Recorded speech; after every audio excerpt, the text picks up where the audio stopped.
গোটা দেশের সর্বস্তরের মানুষ দাদা কাকাদেরকে এ ব্যাপারে অভিনন্দন জানাচ্ছে। সেই লক্ষ্যে আগামী 27 জানুয়ারি আর মাত্র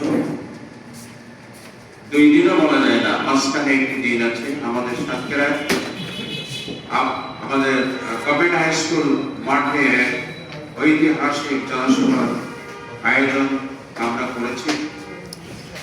এই জনসভা বাস্তবায়নের জন্য সাতক্ষীরার মানুষ স্বতঃস্ফূর্তভাবে প্রেরিত হয়ে উঠেছে। লক্ষ্য জনতার সমাবেশ ঘটবে বলে আমরা প্রত্যাশা করি।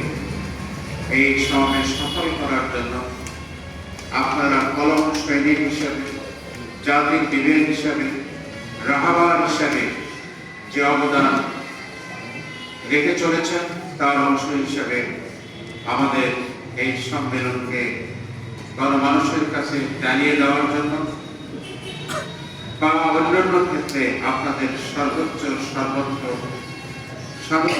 সহযোগিতা আমরা কামনা করছি। আমরা আপনাদের এই সাংবাদিক সম্মেলনের মাধ্যমে সাতক্ষীরা জেলার সকল সাংবাদিক বন্ধুগণকে, প্রশাসনিক কর্মকর্তা, আইন শৃঙ্খলায় নিয়োজিত সংশ্লিষ্ট সকল